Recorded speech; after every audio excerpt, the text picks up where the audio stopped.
And joined now by our powerful roundtable, Mike Murphy, Rachel Maddow, David Brooks, and E.J. Dionne. Welcome to everybody.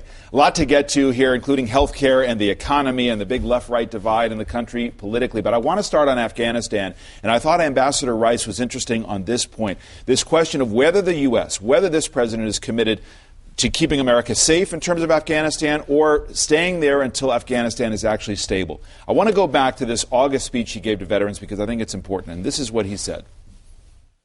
This is not only a war worth fighting. This is fundamental to the defense of our people. Fundamental to the defense of our people, David Brooks, a war of necessity.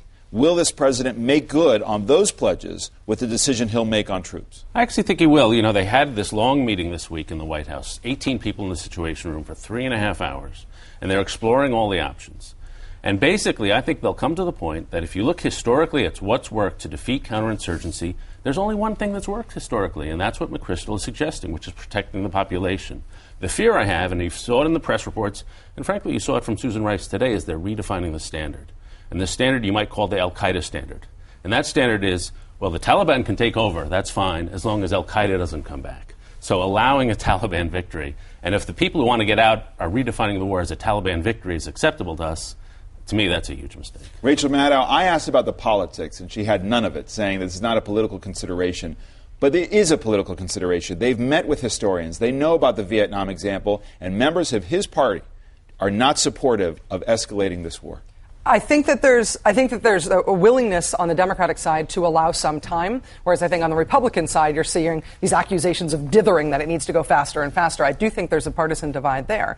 But, you know, the idea of counterinsurgency theory, it does have an innate appeal, I think, to liberals and Democrats, because liberals and Democrats sort of believe in policy, believe that governments can make constructive decisions about problems in the world that governments can then fix. But we're entering year 9, and as much as counterinsurgency theory says you've got to stick with it and protect the population, it doesn't have much to say about how to wage a successful counterinsurgency starting in year 9 of a war you've already been in for this long. And Mike Murphy, this is the question. What's the politics here? Where's the public? The public is not engaged in fighting in Afghanistan indefinitely. The president knows that. Right. The politics are awful because the real choice is binary. Excuse me. You either leave or you triple down, because we know the way that works in counterinsurgency theory, and we've learned from the mistakes of 9 years, is to flood the place with American troops to bring stability. In the short term, that will be a victory militarily, maybe politically in Afghanistan. But back here at home, it's a huge political price to pay for the president. So what they're trying to do, like all politicians do in the White House, is romance their way into a third way, where there's some more troops, but not a lot more troops, and kind of nuance the politics. That's a critical mistake. You got to be either all the way in or all the way out, or the politics are going to kill you, because victory is the one solution. See, I think that's the critical mistake, is that you cast it as a choice. If you don't do what General McChrystal says, then you're abandoning the place, and that's the only alternative. They don't want a commitment that's going to last 5 years, involve over 100,000 troops, and cost maybe $1 trillion. You know, sin number one, we went to war in Iraq, ignored Afghanistan for 6 years. General McChrystal's own report is very candid. If you want to do counterinsurgency right, you need good governance. And he talks about all of the problems with governance and corruption and unresponsiveness in Afghanistan. I think what they are looking for is a responsible way to defeat al-Qaeda.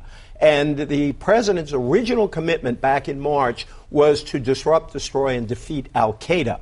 And that's the heart of our interest in Afghanistan, and they're not going to abandon that. That's the change, and that's a terrible change. First of all, Taliban would take over, which would be a moral atrocity in large parts of the country. And secondly, what we're really fighting about here is Pakistan. And Pakistan is going better now than it was before. But the Taliban is a cross-border Pashtun movement, which is threatening the Pakistan regime. They have 50 to 100 nuclear weapons. That's the real game here. And if we somehow redefine victory as backwards so we can control al-Qaeda, that would be. If we are trying to present some sort of a solution here that involves us supplanting the Taliban, that the Taliban would otherwise take over if we're not there, what sort of solution is that for Afghanistan? I mean, ultimately, we can't win a counterinsurgency for the Afghan people. You read counterinsurgency doctrine, and what they say is that good luck if you're a third-party country coming in and doing this. Afghanistan needs to be running counterinsurgency, not the United States. And we don't have a reliable partner. Well, we don't, but that's the point McChrystal makes in his document, which I think is very persuasive. The only way to build the Afghans in a situation where we can win a counterinsurgency war war is to win the population. The only way to win the population is to guarantee security. That means a hell of a lot more troops. Politically, incredibly painful, but it is the only strategy to stabilize Afghanistan. The other strategy,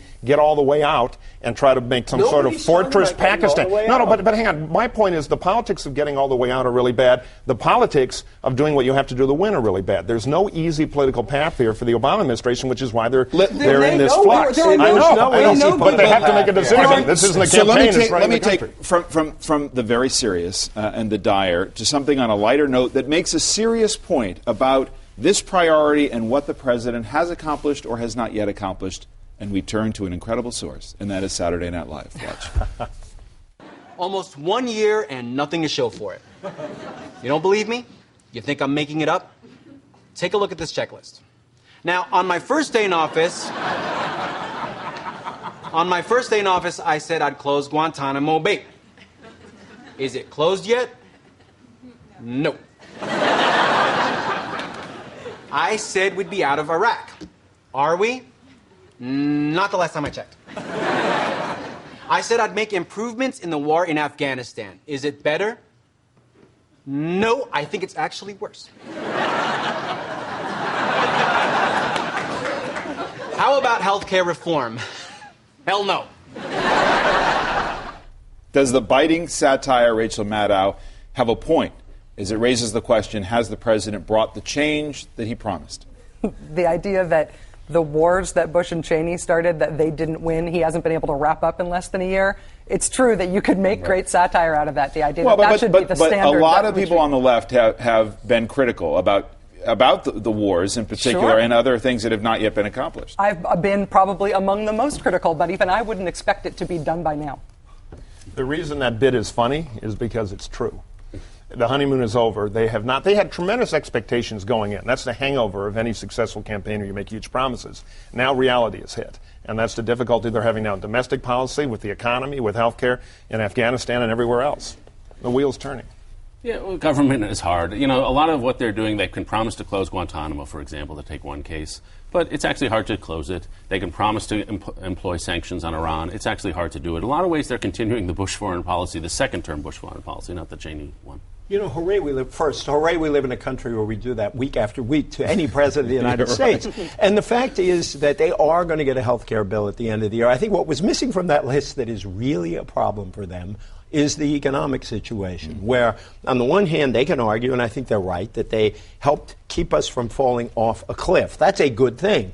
But 9.8% unemployment is not such a good thing. And I think what you're going to see once they get a health care bill, which I think they will, is a lot more attention to doing something about jobs. They're not going to call it a second stimulus, but I think they're going to do more, because that level of unemployment is not good substantively or politically.